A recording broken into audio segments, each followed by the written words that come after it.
11 unusual succulent plants for your garden.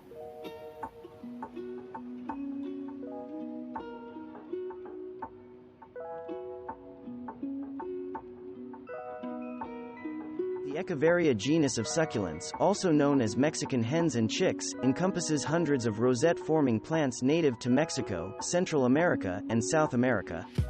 The squared-off leaf tips of Echeveria, Topsy Turvy, give it a sea urchin appearance and look handsome when planted in groups or combined with other succulents in a dish garden.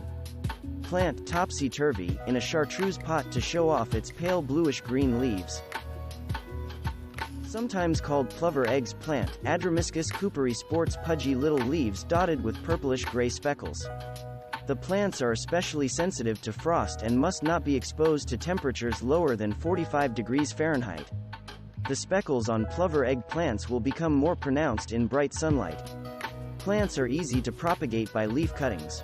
Twist off a leaf from the stem and insert it into a moist cactus mix. Roots will form in 4 to 6 weeks.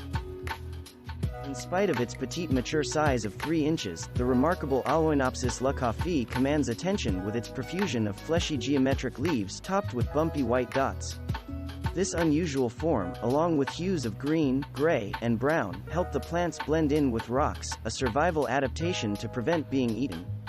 Don't kill this plant with kindness. The best growing conditions are those that mimic its native habitat of South Africa: full sun, using grow lights if necessary, sharply draining soil, and very spare irrigation.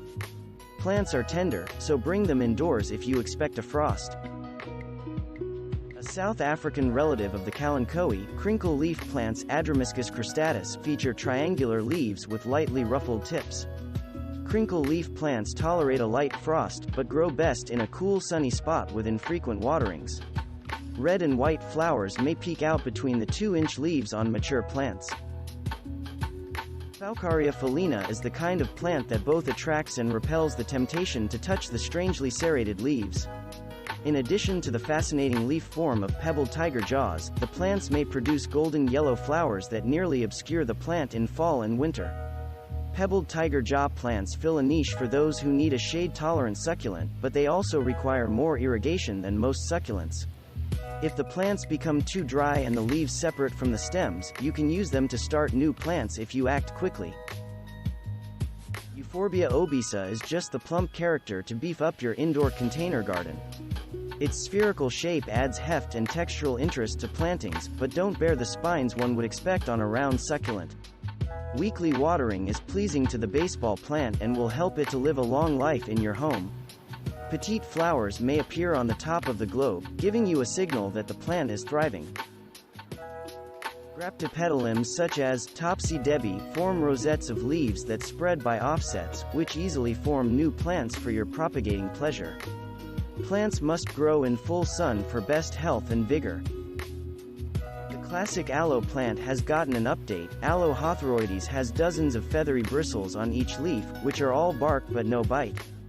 This touchable plant has a moderate growth habit and is tolerant of a wide variety of growing conditions, as long as you don't let it freeze or sit in stagnant water. Who can resist a plant called pies from heaven? This Kalanchoe is but one of the many strange and beautiful living things that hail from Madagascar. The leaves are fuzzy, gray, and covered with brown streaking. Insignificant yellow flowers may appear on stalks in the spring. Give your Kalanchoe abundant light for healthy plants. If you've ever observed the fleshy wattle of a turkey or rooster, you have seen something these fowl have in common with Echeveria, Barbillion. They are both carunculated. This term refers to a bumpy, fleshy growth. Is it beautiful or hideous? Give it plenty of light and water sparingly, and see if the unusual appeal of this succulent grows on you. A single specimen of Echeveria, blue curls, makes an exquisite statement in a terrarium with its frilly leaves and pink and aqua coloration. Prevent water from accumulating within the rosette and remove dead leaves from the plant's base to keep pests from interfering with its vigor. Thanks for watching. Subscribe for more interesting videos. And please hit the like button for the YouTube algorithm.